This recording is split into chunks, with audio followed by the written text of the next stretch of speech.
Du coup, je rentrais d'une promenade avec mon chien. Il n'y avait pas de signe annonciateur, on va dire. D'une minute à l'autre, j'ai commencé à me sentir mal, avoir mal à la tête, très chaud, des tremblements. Et je suis tombé, on va dire, un peu le cœur lâché, quoi. Je m'appelle Couillon Florian, j'ai 26 ans. Je suis, on va dire, originaire des Noirmoutier. J'ai vécu beaucoup à Saint-Gilles-Croix-de-Vie et j'ai déménagé récemment à Noirmoutier après la pause de mon ELVAD pour être suivi, être accompagné d'une personne dans ma vie de tous les jours. Et voilà, j'ai été marin-pêcheur professionnel, j'ai été vendeur dans le commerce, et pas mal de boulot assez physique. Dans la vie de tous les jours, on va dire, je faisais beaucoup de pêche, toutes les techniques de pêche au maximum. Et beaucoup de bricolage, pas mal d'activités manuelles, on va dire. En travaillant, j'ai eu quelques problèmes de santé, prise de poids, problèmes de digestion, de transpiration. Donc voilà, j'ai été suivi pendant 2 ans. Et un jour, en revenant d'une promenade avec mon chien, j'ai commencé à avoir très très chaud, à trembler. Et c'est là où j'ai dit, il faut que j'appelle quelqu'un pour venir m'aider. Donc j'ai appelé un voisin qui m'a aidé à appeler les pompiers. Parce qu'au bout d'un moment, c'était tellement dur, le cœur était tellement... je ne sais pas comment l'expliquer, mais c'était tellement compressé, je ne pouvais plus parler. C'est l'une des personnes qui m'a sauvé la vie quand même.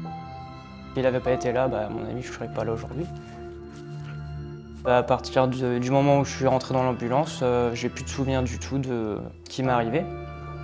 C'est là que j'ai commencé après à avoir des hallucinations. Donc je savais, dans mes hallucinations, je me voyais dans un hôpital, je voyais que j'avais un problème de santé. Je ne savais pas que c'était le cœur, mais je savais qu'il y avait quelque chose qui allait pas, quoi. Et c'est des pensées, dans mon cas, qui n'ont pas été très joyeuses. Du coup, il y a eu l'arrêt du tabac, l'arrêt de l'alcool. Le sevrage s'est fait pendant ce moment justement de coma.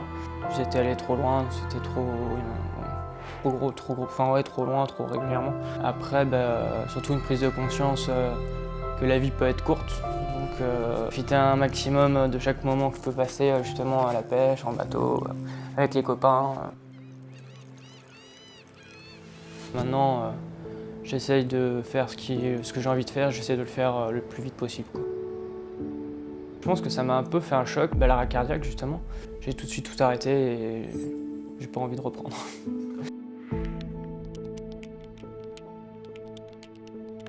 J'étais dans le coma artificiel, donc c'est les médecins qui ont pris la décision de m'implanter ce système par rapport à mon cas, quoi, par rapport au problème que j'avais. C'était assez grave, donc il a fallu réagir très vite et du coup, j'ai pas, vu que j'étais dans le coma, je pouvais pas, donc j'ai pas pu être préparé psychologiquement comme d'autres ont pu l'être.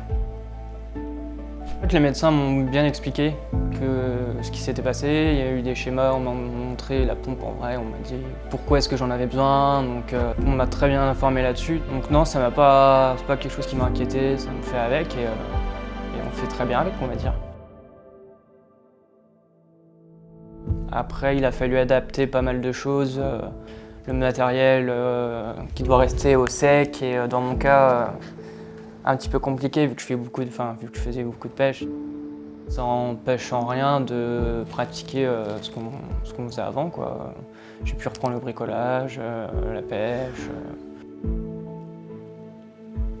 Et voilà, le principal, ça a été le soutien de tout le monde et de la famille aussi, qui a été qui a toujours été présente. Tous les jours, ils sont venus.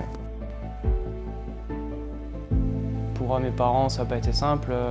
Ils sont venus tous les jours à l'hôpital. Même pendant que j'étais dans le coma, ils étaient là toute la journée. C'est des moments qu'on n'a pas envie, je pense, de vivre quand on est parent.